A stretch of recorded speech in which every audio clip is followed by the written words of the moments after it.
Hello everyone, আসসালামু আলাইকুম। আমরা সবসময় যখন চাকরির ইন্টারভিউ দিতে যাব, আমরা সবাই খুবই একই জিনিস বারবার মনে জপতে থাকে যে কী ধরনের প্রশ্ন করবে, কী প্রশ্ন থেকে কী প্রশ্ন করে পারবো না কি। তো চলেন আজকে আমি আপনাদের এই জিনিসটাতে একটু সাহায্য করতে চাই, তাই এই ভিডিওটা করা। ইন্টারভিউয়ের প্রস্তুতির শুরুতেই যে প্রতিষ্ঠানে আবেদন করছেন সেটি সম্পর্কে নিবিড় গবেষণা করুন। শুধু কোম্পানির নাম নয়, তাদের লক্ষ্য, তাদের উদ্দেশ্য, সাম্প্রতিক অর্জন, তাদের পণ্য বা সেবা এবং বাজারের অবস্থান সম্পর্কে ভালোভাবে জানুন। একই সাথে যে পদের জন্য ইন্টারভিউ দিচ্ছেন তার দায়িত্ব এবং প্রত্যাশিত দক্ষতা সম্পর্কে পুঙ্খানুপুঙ্খ ধারণা থাকা জরুরি। এই গবেষণা নিয়োগকর্তার কাছে আপনার আগ্রহের গভীরতা প্রমাণ করে এবং আপনার উত্তরগুলোকে প্রতিষ্ঠানের প্রয়োজন অনুযায়ী সাজিয়ে দিতে সাহায্য করে। ইন্টারভিউতে কিছু প্রশ্ন আমরা প্রায় কমন প্রশ্ন পাই, সেটা হচ্ছে আপনার নিজের সম্পর্কে বলুন। এই উত্তরে নিজের শিক্ষাগত যোগ্যতা, অভিজ্ঞতা এবং পদের সাথে সম্পর্কিত দক্ষতাগুলো সংক্ষেপে তুলে ধরুন। আপনি কেন এই চাকরিটি করতে চান? উত্তরটি কোম্পানির প্রতি আপনার আগ্রহ এবং কিভাবে আপনার দক্ষতা তাদের লক্ষ্যে পূরণে সাহায্য করবে তার উপর ভিত্তি করে দিন। আপনার সবচেয়ে বড় শক্তি ও দুর্বলতা কি? দুর্বলতার উত্তরে এমন একটি বিষয় বললেন যা আসলে উন্নতির সুযোগ এবং সেই দুর্বলতা দূর করতে আপনি কী পদক্ষেপ নিচ্ছেন তা ব্যাখ্যা করুন। এছাড়াও আচরণগত প্রশ্নগুলোর উত্তর দেওয়ার জন্য সিচুয়েশন, টাস্ক, অ্যাকশন, রেজাল্ট পদ্ধতি ব্যবহার করুন। এটি আপনার উত্তরকে বাস্তব ভিত্তিক, স্পষ্ট এবং বিশ্বাসযোগ্য করে তোলে। বডি ল্যাঙ্গুয়েজ ও পেশাদারি। ইন্টারভিউ রুমে ঢোকার প্রথম 30 সেকেন্ডে আপনার সম্পর্কে একটি ধারণা তৈরি করুন। তাই আপনার পোশাক পরিচ্ছদ হওয়া চাই মার্জিত ও পেশাদার। ফর্মাল বা সেমি ফর্মাল পরিচ্ছন্ন পোশাক পরিধান করুন। শারীরিক ভাষা বা বডি ল্যাঙ্গুয়েজ এক্ষেত্রে অত্যন্ত গুরুত্বপূর্ণ।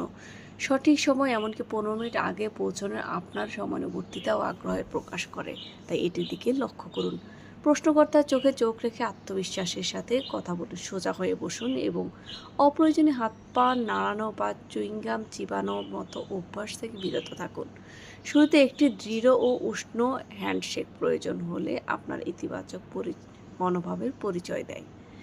প্রশ্নের উত্তর দেওয়ার সময় স্পষ্টতা এবং পরিমিতি বজায় রাখুন। সংক্ষিপ্ত কিন্তু তথ্যপূর্ণ উত্তর দিন। কোনো প্রশ্ন বুঝতে না পারলে বিনয়ের সাথে পুনরায় জিজ্ঞেস করুন। উত্তর দেওয়ার সময় শব্দ চয়নে সতর্কতা অবলম্বন করুন এবং ইতিবাচক ভাষা ব্যবহার করুন। আপনি যদি কোনো প্রশ্নের উত্তর না জানেন তবে মিথ্যা বলে বিনম্রভাবে বলুন যে আপনার এই বিষয়ে কোনো জ্ঞান নেই, তবে আপনি শেখার জন্য প্রস্তুত। মনে রাখবেন, আত্মবিশ্বাস হলো প্রস্তুতি ফল, যা আপনার ভাবভঙ্গিতে প্রতিফলিত হওয়া উচিত। ইন্টারভিউ শেষে যখন আপনাকে প্রশ্ন করার সুযোগ দেওয়া হয় তখন অবশ্যই কোম্পানির সংস্কৃতি, টিমের কাজ বা আপনার ভবিষ্যৎ দায়িত্ব সম্পর্কে কিছু প্রাসঙ্গিক প্রশ্ন প্রস্তুত রাখুন। এটি আপনার গভীর আগ্রহের প্রতীক। বেতন বা ছুটির মতো বিষয়গুলো প্রথম ইন্টারভিউতে সরাসরি জিজ্ঞেস না করাই ভালো। সবশেষে ইন্টারভিউয়ার সময় দেওয়ার জন্য ধন্যবাদ জানিয়ে 24 ঘন্টার মধ্যে একটি সংক্ষিপ্ত ও পেশাদার ধন্যবাদ ইমেল পাঠান। এই ছোট কাজটুকু আপনাকে অন্য প্রার্থীদের থেকে আলাদা করে তুলবে। ইন্টারভিউ হলো নিজেকে বিক্রি করার একটি সুনিশ্চিত প্রক্রিয়া। উপরোক্ত কৌশলগুলো মেনে চললে আপনি অবশ্যই আত্মবিশ্বাস এবং পেশাদারিত্বের সাথে ইন্টারভিউতে সফল হতে পারবেন। আমরা সবাই ভীষণ আশা নিয়ে যাই যে একটা চাকরি হবে, একটা ভালো চাকরি করব, কিন্তু চাকরিতে কী করে আমাদের নিজেদেরকে প্রেজেন্ট করতে হবে আমরা সেটাই ভালো করে অনেক সময় জানি না। চাকরির জগতে কাঙ্ক্ষিত গন্তব্যে পৌঁছানোর অন্যতম প্রধান ধাপগুলো এইগুলো খেয়াল করবেন। এটি কেবল একটি প্রশ্ন উত্তর পর্ব নয়, বরং একজন প্রার্থী হিসেবে আপনার দক্ষতা, ব্যক্তিত্ব এবং